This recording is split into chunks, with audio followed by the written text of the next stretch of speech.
porque eu dei um erro ali, daí tinha começado, eu não segurei.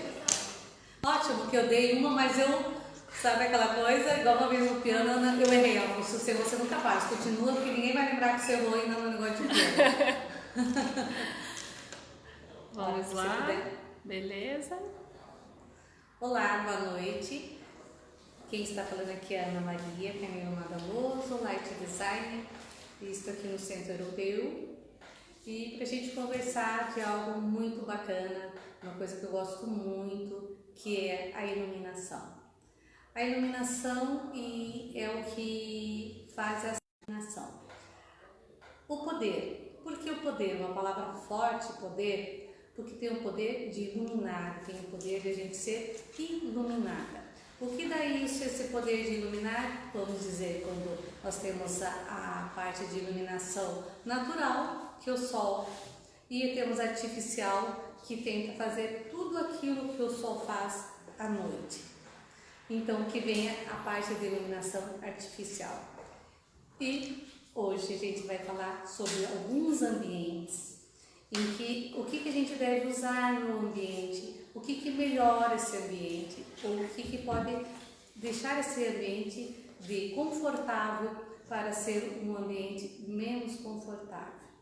Que é a importância de um bom projeto de iluminação. A importância do projeto de iluminação está todos os dias em todos os ambientes, e no nosso trabalho, desde a hora que a gente levanta, porque quando a gente vai na frente do espelho, é um formato em que a gente deixa de valorizar o ambiente. Como que a gente faz essa questão de valorizar ou não? De repente foi feito um projeto de interiores e a gente nesse projeto de interiores dos ambientes temos revestimentos, o papel de parede bem bacana, ou objetos de decoração bem bacana naquele ambiente. Só que a iluminação não está de acordo com o ambiente. A iluminação não está valorizando as peças, não está valorizando aquela parede, aquele revestimento, conforme deveria ser. Porque de repente se quer iluminar o todo, acha assim, não, eu tenho que trazer bastante iluminação, porque quando eu coloco bastante iluminação, tudo fica bonito e eu mostro o todo. E aí que muitas vezes as pessoas erram nesse projeto, porque quando você mostra tudo, você não está mostrando aquilo que você realmente queria valorizar. Então eu sempre comento que quando a gente quer valorizar uma peça, valorizar uma parede, a gente tem que valorizar através de sombra e luz. Então, se eu só consigo valorizar uma peça se eu coloco uma luz focada, direcionada naquele objeto, naquela decoração, ou eu faço um efeito em uma parede, mas para isso eu tenho que ter a sombra e no meio a luz. Eu gosto muito da questão dos fachos, então eu acho assim, com um facho fechado, em uns espaços ele acaba dando um facho de luz que evidencia aquele objeto. E no meio disso há muitos erros, e eu vou começar em alguns ambientes. São os ambientes que a gente está no dia a dia, e vou começar da cozinha. A cozinha, normalmente hoje as cozinhas gourmets estão integradas com as salas, e por conta disso todo mundo quer ir só com um tipo de iluminação. Surgem muitas dúvidas: qual a iluminação correta para que eu possa estar iluminando uma cozinha, já que ela está integrada com a minha sala? Eu vou de luz amarela, que é a luz quente, ou eu vou com a luz fria? Então, normalmente, as pessoas pensam em luz quente e luz fria. Só que no meio disso, a gente tem mais um pouco que é neutra, que a gente fala em Kelvin. Na verdade, hoje eu vou falar não de uma maneira tão técnica, porque não é a ideia, e sim falar de uma maneira que todo mundo compreenda. Então, Kelvin que dá essa questão de temperatura. E essa temperatura a gente vem da luz quente, daí tem a luz neutra e a gente tem luz fria. E quanto mais eu subo esse Kelvin, mais fria ela vai ficando. E quanto mais fria ela fica, o ambiente vai ficando, essa sensação que a gente diz, mais excitado, mais a vontade de levantar, de trabalhar, enfim, essa é a ideia da luz fria.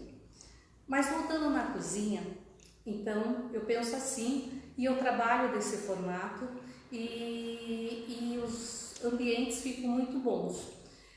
Nessa cozinha gourmet que está integrada com a sala. Então eu venho com uma luz neutra na cozinha, porque cozinha é um local de limpeza. Eu não preciso que a cozinha seja aconchegante, a ponto que eu tenho que estar com uma luz 3000K, que é uma luz quente, que é a 2700 a 3000 a gente considera uma luz quente, que é uma temperatura de cor, tá? E então eu, como lighting designer, eu começo com a 4000, que é uma luz neutra.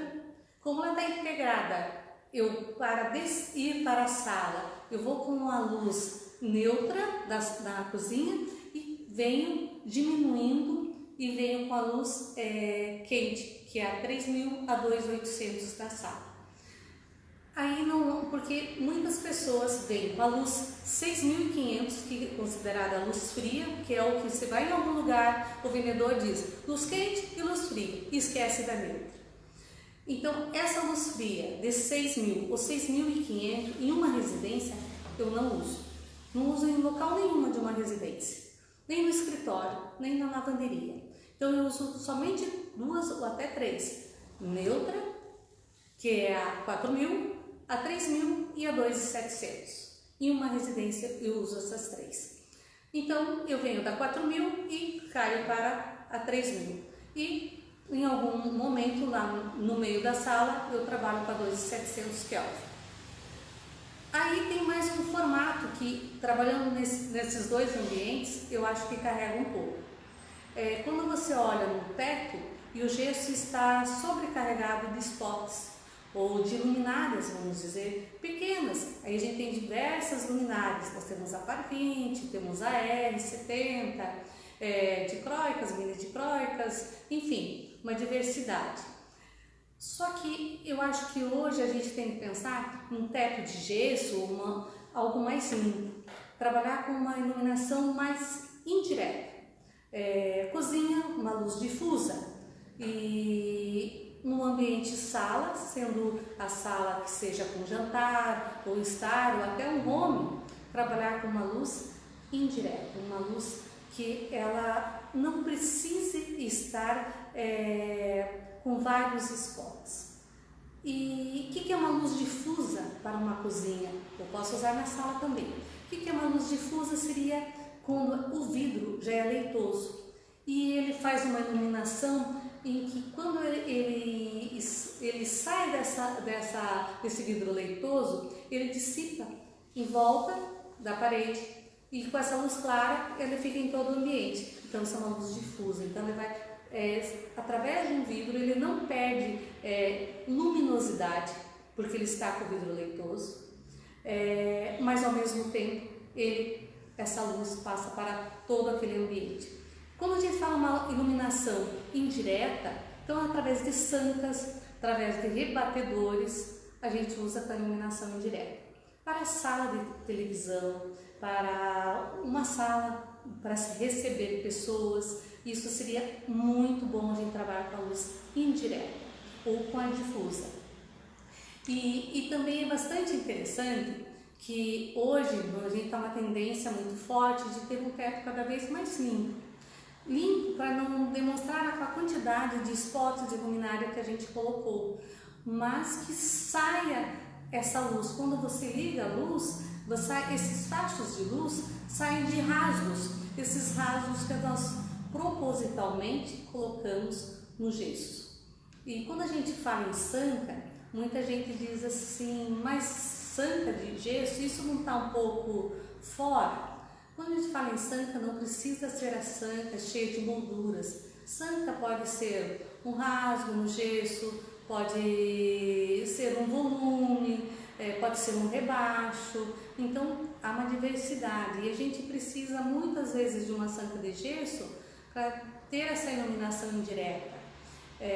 E muitas vezes também a gente pode usar algo que está bem alta e fica uma iluminação perfeita no ambiente de uma sala ou de uma circulação, que são os perfis de LED. O que é um perfil? Um perfil tem 2 centímetros, tem de 1,5, ele tem de 3, de 4 e ele é comprido, ele tem de 2,40 metros, 2 metros, enfim. Essa metragem ou esse desenho que nós fazemos no teto, a gente que faz esse projeto. Então, nesse projeto nós vamos especificar, seja para essa sala, seja para esse quarto, esse perfil de LED com uma temperatura de cor, no caso eu colocaria uma temperatura quente, que é do 2.700 a 3.000.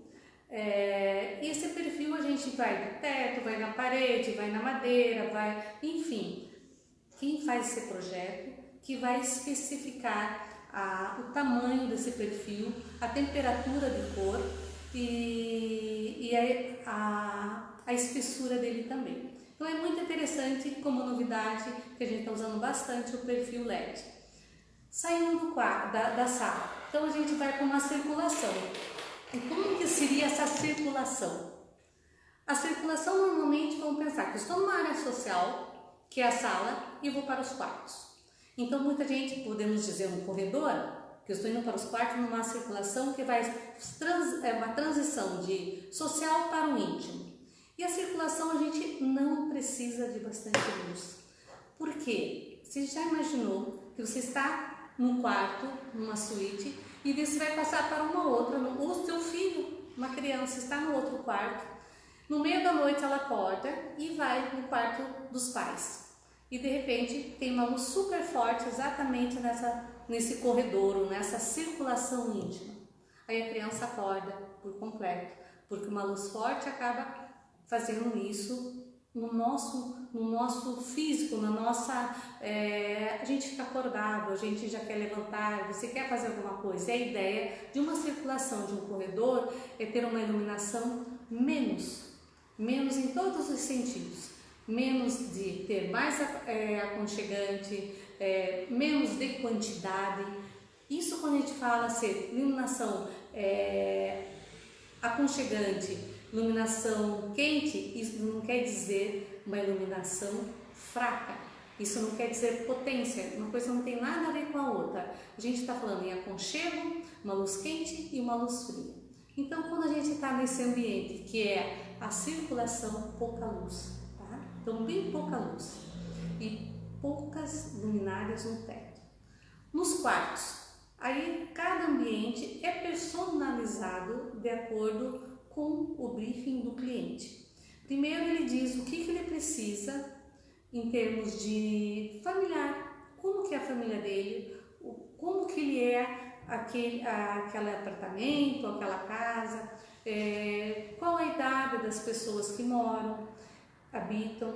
Então aí a gente vai distribuir o mobiliário e após disso nós iremos fazer essa iluminação. E um quarto de criança, como que eu faço? Eu uso um rebatedor, que o rebatedor eu acho fantástico em um quarto. Ele pode ser embutido, como ele pode ser de sobrepor. E o que esse rebatedor faz? Mas o que é um rebatedor, né? O rebatedor ele faz um papel quase de uma luz indireta sem mexer no gesso. Ele não ofusca. Então, o que é interessante quando você está numa cama? Você está deitado, vai fazer uma leitura, você tem uma iluminação de cabeceira. Quando você está deitado, é interessante que a luz do gesso, que está no gesso, essa luminária, vamos dizer, não ofusque meus olhos. Porque a partir do momento que ela está ofuscando meus olhos, eu não consigo visualizar a televisão. Se eu estou no quarto da criança. Cada vez que eu acendo a luz, ela vai direcionar direto nos olhos da criança, então é ofuscamento. Então o rebatedor é uma das coisas que eu mais indico para o quarto, que é uma luz indireta. Aí eu direciono algumas luminárias diretas nas bancadas de estudo, tá? Então no quarto basicamente é isso. Vamos para os banheiros. Os banheiros, o principal de um banheiro é o espelho, no sentido de visualização do rosto. O que nós deveríamos ter, que seria super interessante? Ter uma luz frontal. E essa frontal não é só ter uma arandela lateral ou uma frontal. O ideal mesmo é ter um ponto de energia atrás do espelho e eu ter esse espelho todo iluminado. A partir do momento que eu tenho todo esse espelho iluminado, essa luz frontal vai iluminar todo o meu rosto e eu não vou ter sombras. Por que cria sombra? Quando eu tenho uma luz no teto, mesmo direcionada no meio entre a bancada da pia e o espelho. Então a luz vai rebater aqui e vai passar aqui. Aqui criou uma sombra. Aí já não é tão interessante. Mas muitas vezes a gente tem que partir para isso por conta que a gente não tem esse ponto de energia na parede e já está com o banheiro revestido e o cliente às vezes não quer quebrar aquele revestimento, a gente tem como trazer esse ponto de energia. Então a gente até lança um adicional que é uma luz no teto. Mas o ideal para você que está fazendo um projeto desde o início, que não tem revestimento ainda no banheiro, faz uma luz frontal. É só ter um ponto de energia, aí o restante é só projetar ou colocar no projeto qual tipo de luz. Uma outra pergunta que me fazem bastante. Professora, você trabalha com a luz branca, que é a luz fria, ou a luz amarela no banheiro? Então, aí a gente já entra num outro tópico bastante importante. Todos pensam que a luz fria é a que ilumina, e não é o correto. O que ilumina é o índice de produção de cor, o IRC.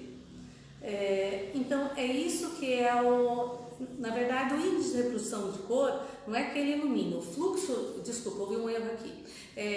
O fluxo luminoso e o lumens, que é o que vai dar a luz, que é uma unidade que dá a luz. O IRC, que é o que a gente diz, quando você vai comprar uma iluminação, você vê que tem toda a caixinha, em qualquer lugar vai estar todas as especificações da luz. Ela vai ter IRC, que ele vai estar 80 a LED hoje está entre 80 a 95, 92.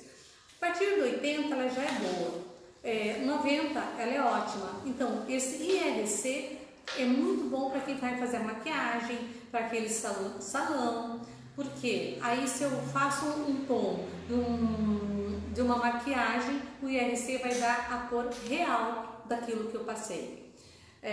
E o fluxo luminoso é o que vai dar a luz. Mas muita gente pensa assim, mas espera aí, o que fluxo luminoso, mas o que dá a quantidade de luz não é a potência? Não é o watts? Então, não é o watts. Watts é aquilo que a gente, a unidade, não é uma unidade, é a parte consumidora, aquilo que a gente paga, aquilo que consumiu. Isso é o watts, que a gente fala que é a potência. Não é isso que vai dar luz. A melhor fonte de luz, que é a unidade de luz mesmo, é o fluxo luminoso e o lumens. Isso tudo vai estar escrito na parte da caixa, enfim. Quando você compra essa luminária, essa lâmpada, essas informações vão estar em todas. A gente vai ter potência, que é o watts, vai ter o fluxo luminoso e a gente vai ter o IRC. E vai ter essa questão de quente e fria, que vai ser 3.000, 6.000, ela não vai estar escrito quente, não vai estar escrito fria, mas vai estar escrito em Kelvin. Então, eu não quero falar muito coisa de técnica, mas é interessante que a partir de hoje, muitas pessoas olhem no que estão comprando. E índice de IRC, que é o índice de reprodução de cor, quanto mais próximo ao 100, ela é a melhor. Fluxo luminoso, quanto mais alto, 800, 1000, eles são os melhores fluxos luminosos de acordo com a potência que a gente tem, tá? Agora vamos para, a gente já falou sobre os quartos, a gente falou de uma circulação, falamos de uma sala de TV e eu acho que a gente poderia ir em alguma coisa um pouco mais corporativa, além do residencial. Então a gente tem um escritório, vamos pensar assim, eu tenho que fazer um projeto de um escritório. O que eu devo colocar no escritório? Primeira pergunta que eu faço para o meu cliente. É escritório do quê? O que você comercializa nesse escritório? Não, eu só tenho pessoas. É um escritório de vendas, é um escritório operacional, é um escritório administrativo. Enfim, quando a gente fala em escritório, a gente vai falar em uma luz fria. Por que uma luz fria? Eu vou falar em 6.500. Porque a ideia do escritório é que todo mundo fique trabalhando e trabalhando com vontade, com ânimo. E não com vontade de ter um cochilo, vamos dizer. Então, eu não posso ir com a luz, eu não entraria nem com a neutro, que é o 4.000. Eu trabalho somente em um escritório administrativo, operacional, com a 6.500. E se for numa fábrica que vai trabalhar com máquinas, ou agulhas, ou algo cortante, mais ainda, eu posso ir do que os 6.500, para deixar a pessoa sem ter sono. Isso que é o ideal, porque a luz estimula, a luz transforma, ela transforma o ambiente de bonito para feio ou vice-versa. Então, tudo que é muito é ruim, tudo que é pouco também não é bom. Agora vamos pensar que esse escritório seria assim. Agora vamos para um consultório. Vamos pegar algumas coisas comerciais. Um consultório. Vamos pensar que nós temos esse consultório. É uma clínica pequena com 3 consultórios e tem uma sala de espera. O que eu devo colocar? Primeira coisa que todo mundo diz, uma luz branca, uma luz fria, porque um consultório tem que enxergar bem. Sim, está corretíssimo em pensar que realmente tem que ficar bem claro, né? Mas tem um porém. Como eu venho falando que a luz fria é uma coisa que deixa a pessoa sem movimento, se eu deixar na sala de espera uma luz fria, o que vai acontecer com as pessoas? Normalmente, quando a gente vai ser atendido, os médicos que não me escutem, eles deixam a gente esperando um pouco. Às vezes a gente fica esperando 30 minutos, 40 minutos, enfim. O que vai acontecer? Todas as vezes vai um paciente e levanta. Será que ele vai atrasar? Ele já está meia hora. E a pessoa começa a ficar agoniada com aquela luz fria, porque não faz com que ela fique paradinha, porque aquela luz está incomodando, na verdade. Então, numa sala de espera de um consultório, normalmente a gente vem com 3.000, porque é uma luz mais aconchegante, tá?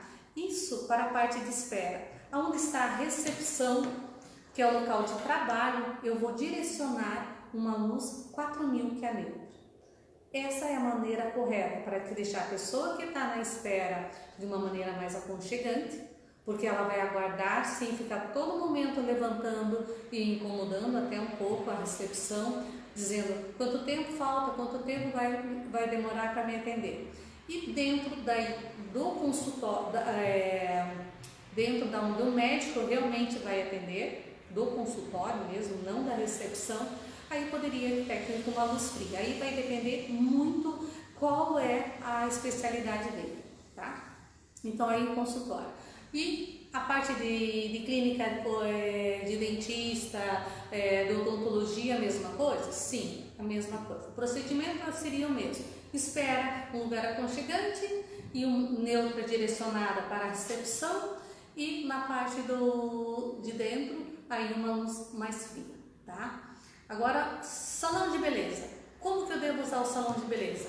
Bom, salão de beleza a gente tem que pensar também em produtos muito bons, com índice de reprodução de cor muito boa, porque se eu pensei que eu quero uma maquiagem boa, eu tenho que pensar IRC, que é do 80 ao 95. A luz do sol nos fornece o 100. As incandescentes, não sei se vocês lembram o que é incandescente, e quem não lembra é interessante até. Incandescentes são lâmpadas que existiam antigamente, que hoje está fora do mercado, não pode ser comercializada, e foi a luz que mais trouxe o índice de percepção de cor parecido com o sol, porque ela realmente era aconchegante, só que ela esquentava muito, ela consumia muito e nos trazia pouca luminosidade, tá? E com isso, o que a gente vai precisar nesse salão? Que a gente tenha IRC alto, tá? Por causa da maquiagem, por causa da tinta que se passa no cabelo. Então isso é muito importante. E ao mesmo tempo não precisa se colocar luz fria em um salão de beleza.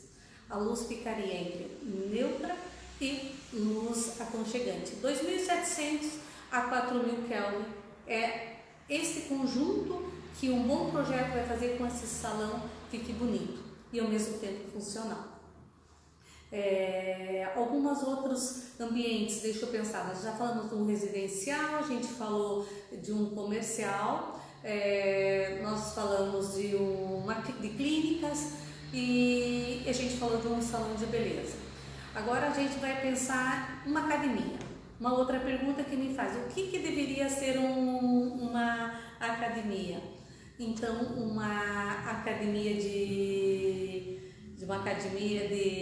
esportes, enfim, todo mundo pensa, será que deveria ser uma luz mais fraca, uma luz neutra, uma luz mais forte? Qual que deveria ser? Então, se a gente pensar que tem que estar em atividade, a gente vai trabalhar com uma luz clara.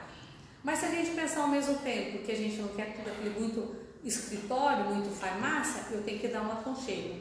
Então, eu acho assim que tudo isso tem que avaliar cada lugar da academia. Se é um lugar que tem um lounge de uma conversa, ou é a academia onde que a gente está ali especificamente fazendo os aparelhos. Então, assim, cada ambiente de um certo lugar a gente avalia com técnicas que a gente tem e com uma boa iluminação. Então, eu acho que tem que ter bastante estudo para fazer um bom projeto, tá?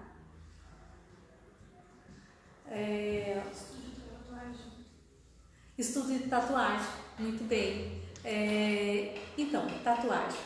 Vamos pensar que quando a gente está num estudo de fazer tatuagem, tem duas coisas. Quando a gente faz tatuagem, e essa tatuagem normalmente a gente fica mais, se não for nas costas, né, vai ficar de uma maneira mais aconchegante. Vamos pensar que eu estou semi-deitada em uma poltrona e essa luz não pode me ofuscar nos olhos. Então, a primeira situação que essa luz vai me deixar incomodada. Por quê? Eu vou estar sentindo dor, todo mundo eu não digo, mas eu já fiz tatuagem, eu sei que dói. E às vezes você tem vontade de levantar e você chega, não, aí o tatuador diz assim, não, mas falta ainda muita coisa, eu só fiz no galinho, falta o resto da flor. Você tem vontade de dizer, deixa o galinho, eu estou indo embora. Então agora você imagine se colocar uma iluminação em que a pessoa, uma iluminação errada, que a pessoa diz, não, eu não aguento mais, a iluminação me incomoda. Como é que você vai dizer que a iluminação incomoda? O corpo diz, o corpo fala. Como que o corpo fala? O corpo fala, isto está me incomodando, eu não sei o que é, mas na verdade é a iluminação. E ela vai somar com a dor que você está sentindo. Então a gente precisa nesse ambiente dois tipos de iluminação. Aquela iluminação que vai deixar o ambiente total, ele vai ter que ser aconchegante, tá? Então vai ter que ter o ideal seria isso, música gostosa, aconchegante, a iluminação também e uma muito importante, que é a direcionada, a pontual, para quem? Para o tatuador.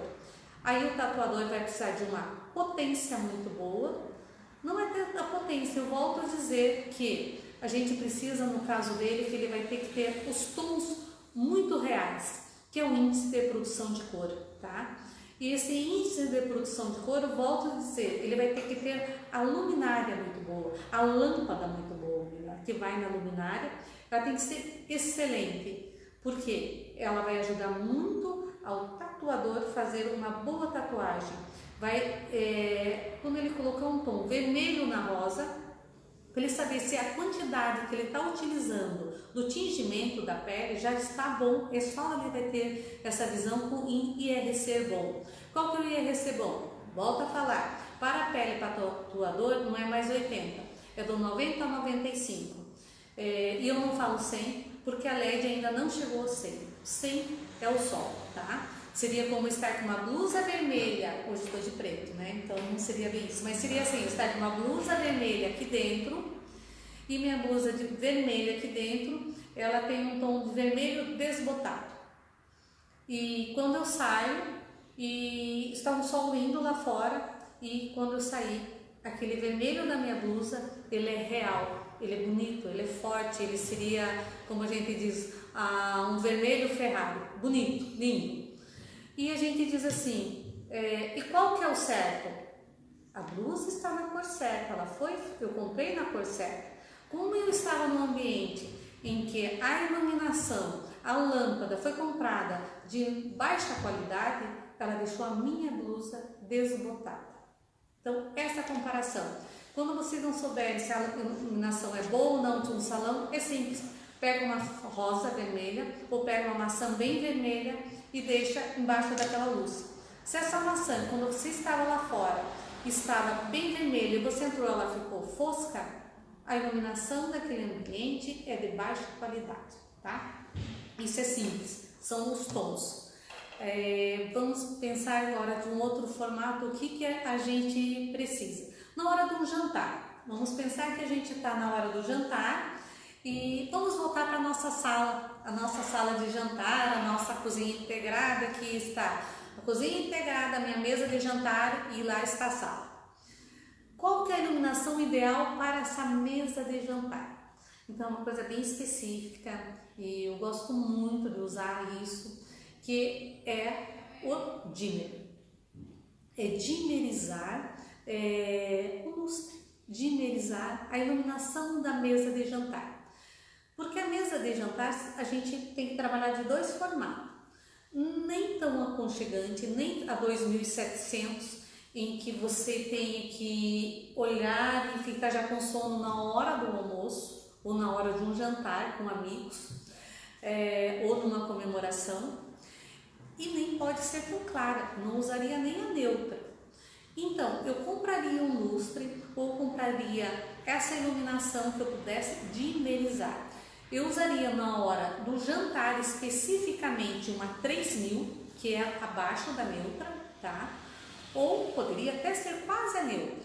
Como o dimmer ele diminui, então o que eu vou fazer? Ou aumenta também, né? Mas o dimmer, a ideia é diminuir. Você compra um e você vai diminuir essa luminosidade, o que é a luz.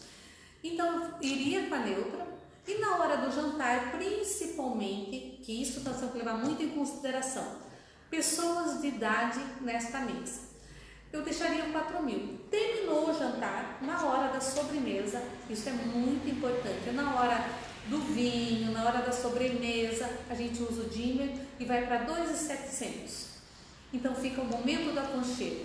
Porque normalmente, o que acontece depois de um jantar? Ou depois que nós almoçamos, a gente quer, você está em fase de relaxamento. E nessa hora de relaxamento, você propõe para o seu corpo que a luz que você está dando continuidade naquele relaxamento através da sobremesa, que é o doce, com uma luz específica para o momento. Então, na hora do jantar que eu estou me servindo, pode ser um pouco mais claro. Mas na hora da sobremesa, obrigatoriamente, nós temos que ir com a luz amarela. Nós temos que ir com a luz quente. O termo correto é luz quente e luz fria. Então, nós temos que ir com a luz quente. E através disso, para a gente não ficar só com a quente, só com a neutra, vamos com o dimmer, tá? Então, isso é bem importante. E outro erro que eu acho assim que cometem, que eu vejo profissionais também, que acho que todo mundo seria igual. Não é bacana ter uma luz neutra, não é bacana ter uma luz branca, uma luz fria, tá? E está errado. A gente pode ter luz fria, mesmo em uma residência, se isso é bem importante. As pessoas que moram lá, tá, são a partir dos 70 anos, porque mas elas não precisam ser mais aconchegante o ambiente? Não, elas não precisam que seja mais aconchegante o ambiente. Por conta do que não precisa ser mais aconchegante? Você pense que normalmente, depois de uma certa idade, isso é para todos, você perde um pouco da qualidade de visão. Eu falo um pouco, mas a partir de, acho que de 50 anos, 40 anos já é considerado que você já perde um pouco. E a partir dos 40, você só vai perdendo, cada 10 anos você perde consideravelmente. Isso mesmo que você nunca teve problemas visuais. Então, quando você tem 70, 80 anos, você não pode ter a luz aconchegante. Você tem que ter a luz fria. Ela vai ter um poder de claridade, mesmo que você fale em lumens, né? Mas a luz mais clara para ele vai ser mais interessante. Então, é muito específico quem vai morar naquele ambiente. Aí a gente pode usar a luz fria. E quando a gente fala em luz fria, e também eu falei em neutra, mas do 4.000 que é neutra e a 6.000 que é fria, nós temos ainda uma intermediária. No Brasil já tem, e que é 5.000, tá? A gente tem, então, tem o 4 que é neutra, tem o 6 que é fria, e eu posso usar a 5, que é o 5.000 Kelvin, que são bem específicos, mas a gente pode usar, tá? Bem específico no mercado, bem específico para a gente poder comprar. Mas a mangueira LED tem a 5.000 e a gente vai à procura e tem algumas luminárias sobre encomenda que a gente tem a 5.000, que é muito interessante para pessoas de 70, 80 anos que precisa de algo mais claro por conta de ter cataratas, enfim, por diversidade de fatores da idade que proporciona ter algo mais iluminado. Isso iluminado não quer dizer que ofusque. O ofuscamento não pode ter, porque o que acontece quando a gente trabalha com a nossa córnea? Se a gente está com algo menos e daqui a pouco a gente vê alguma que ofusque, mas você vai enxergar melhor, bem o contrário. A defesa do corpo faz com que a gente feche mais os olhos. E essa defesa que faz com que a gente feche os olhos por conta de uma luz muito forte ofuscante, então a gente o que precisa? A gente precisa ter sempre essa questão do ofuscamento, não ter essa questão do ofuscamento, deixar ela do lado, tá? Vamos pensar agora, então, eu já cuidei dessas pessoas de uma certa idade, aí tem mais um detalhe bem importante. Você tem que pensar que essas pessoas normalmente levantam mais à noite, por questão de banheiro, enfim. É muito interessante a gente ter uma iluminação que é embaixo da cama, porque ela não vai ofuscar para não correr isso na questão dos olhos, e ao mesmo tempo quando ele coloca os pés no chão, aí com esse sensor que a gente coloca na cama, mas embaixo da cama ou perto do criado mudo, da mesa de cabeceira, que quando a pessoa levanta e colocou os pés do lado da cama, esse sensor vai fazer com que haja uma iluminação embaixo da cama. Isso vai fazer com que ela seja difusa ao mesmo tempo, né? Porque ela vai distribuir no quarto, mas saindo na parte de baixo da cama. Então, na verdade, eu acho interessante para todas as idades, mas eu penso que para uma pessoa, para um casal, ou alguém de idade, para um idoso, isso é importantíssimo, tá? Então, a gente já falou também dessa questão de idade, que não existe modismo. Eu acho que iluminação não é ser moda, não é ser aquilo, mas não está na moda usar luz fria num apartamento, numa residência. Não é questão de moda, isso é uma questão de necessidade. É o briefing e saber quem são os moradores daquele ambiente, daquela residência, daquele lar, tá? Vamos pensar agora num outro ambiente, vamos lembrando que a gente tem essa diversidade de coisas. O que a gente tem? Nós temos neon LED, que eu acho muito interessante. Então, nós falamos de perfil, temos mangueira LED, fita LED, neon LED, muito interessante o neon LED. Aí a gente tem par 20, que nós temos AR. A outra coisa, entre par 20, AR, par 30. O que a gente tem de diferença? Tem gente que diz assim, eu vou colocar uma luminária bem grande porque eu quero ficar bem aceso, enfim.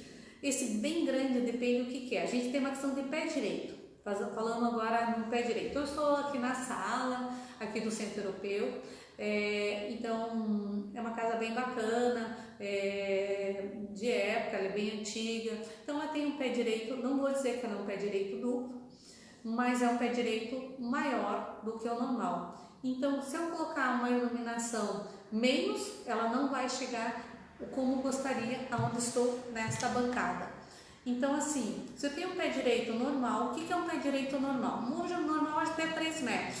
Eu vou trabalhar com uma certa iluminação. Vamos colocar uma par 20, pé direito normal. Par 30, já é um pé direito de 6 metros. A partir de 3 metros até 6, eu vou com par 30. AR70 e AR111. AR70 para um pé direito até 3 metros. AR111 para um pé direito acima de 3 metros. Por que eu explico isso? São aquelas escadas hoje bastante comum em condomínios, a gente ter as residências na parte térrea e os quartos na parte de cima, até por conta, muitas vezes, porque o espaço dos terrenos são um pouco limitados, então a gente tem a parte térrea com a parte social e a parte de cima com a parte íntima. E nesse meio de tempo, a gente tem a parte da escada. Quando a gente está subindo, nós temos aí um pé direito duplo. Quando a gente tem esse pé direito duplo, é aquela pergunta que fazem para mim: como eu vou iluminar essa escada? Bom, nós temos diversas maneiras. Uma delas é o balizadores, que eu vou iluminar exatamente os degraus da escada. O outro formato, isso é o degrau, mas eu preciso uma iluminação muitas vezes porque é um momento de passagem, porque você está com o íntimo na parte superior. Eu preciso uma iluminação às vezes em cima. Então o que eu tenho que colocar? Eu tenho que usar luminárias para pé direito duplo, em que a gente vai usar a R111, que eu acho perfeita, mais do que a par 30. Par 30 eu acho assim um pouco maior, eu não acho que ela tem a delicadeza que uma R111 nos fornece, tá? Então falando um pouquinho de, embora assim, tem muitas coisas específicas e muitas coisas que a gente pode utilizar em uma escada, mas esse é um ponto assim muito forte, ter uma iluminação muitas vezes em cima e nos degraus como um balizador. E aí, fora as outras luminárias que a gente pode colocar aqui, não seria ideia eu ficar falando de várias lâmpadas aqui, e sim dar um geral de alguns ambientes. Alguma outra coisa, deixa eu lembrando. Cozinha, voltando mais uma coisinha na cozinha, na pia. Na pia vamos pensar onde eu lavo a alface, onde eu manuseio tanto a parte dos alimentos como a parte de louça. Então é interessante ter uma direcionada, bem direcionada mesmo, entre a torneira e a pia. Vamos pensar nas minhas mãos. Essa que é a ideia. Isso independe do que eu tenho de iluminação no gesso, no teto. Porque se eu tenho no teto e se eu estou na pia, eu estou dando as costas. A iluminação vai bater na parte de trás e pouco vai iluminar a minha pia. Então é interessante ter uma luz focada, tá? Uma luz direcionada exatamente na pia. Eu não sei se temos mais perguntas, o que poderia ter mais alguma coisa, mas eu convido a todos a ter a aula na parte de aqui do Centro Europeu e, na verdade, eu gosto muito do que eu faço. Esse é design de interiores e junto Light Design, eu acho que fecha tudo aquilo que eu imaginei profissionalmente para a minha vida. Obrigada. E só um minutinho. Tem uma pergunta? Aqui, em apartamentos, em apartamentos pequenos onde tem sala e cozinha no mesmo ambiente, o que é mais indicado? Sala e cozinha no mesmo ambiente que é indicado. Então, na cozinha eu indicaria assim, na verdade não sei nada do briefing, então vou fazer de uma maneira geral respondendo a essa pessoa que está nos perguntando. Eu iria com painéis de LED, tá? Como eu não sei o tamanho dessa cozinha, a gente pode ir com painéis de 20 por 20, que fornece, cada painel fornece, estou falando em LED, tá? Cada painel fornece 18 watts, então sem eu saber o tamanho da cozinha, eu iria talvez com 3 painéis de 20 por 20, que eu estou falando 18 watts por painel, com 4000 Kelvin, que é uma luz neutra, e eu colocaria bem centralizada na pia, tá? Uma par 20, 4000 também, tá? Então uma par 20, 4000 na pia direcionada e 3 painéis 20 por 20. Só que eu não sei o tamanho dessa cozinha, tá? Especificando bastante. Bastante isso porque vai depender muito do tamanho. Pode ser que precise mais painéis ou menos. Ou se você quer uma cozinha de teto um pouco mais limpa, mas que forneça uma iluminação tão boa quanto. Eu iria com 2 painéis e não mais 3. 2 painéis 30 por 30, tá? E uma par 20 na pia. Venho para a sala. Daí eu tenho 2 pendentes. Aí, normalmente se eu tenho essa transição, já que é integrada, né? Você deve ter uma bancada. Colocaria 2 pendentes. Esses 2 pendentes nessa bancada eu iria com 3000, que é uma luz mais quente. E na sala foi aquilo que eu falei. Mesa de jantar, algo de 4000 com dimmer e no restante com 3000, tá? Mangueira, indireta. Mais uma pergunta a respeito do mercado de trabalho para quem quer trabalhar como light designer. Então, para trabalhar como light designer, o mercado de trabalho, eu acho assim, quando você é uma boa profissional, você tem um mercado de trabalho, no começo um pouco difícil de você iniciar, né? Mas eu acho assim que depois, no decorrer do tempo, a gente abre um leque muito bom. Mas para isso você tem que estudar bastante. Primeiro, fazer um curso, por ser light designer, é estudo.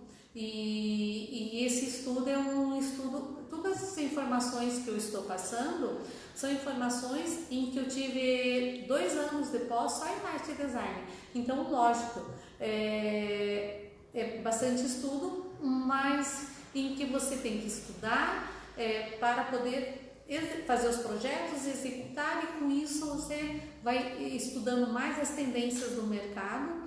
E eu acho que assim, que é um mercado que só tende a crescer, porque a iluminação, a luz transforma os ambientes e transforma a vida da gente, o humor. Então eu posso ter um humor muito bom e aquele ambiente me estragou o humor até por conta, porque ele não me deixa em momento algum deixar um pouco mais relaxada, tá?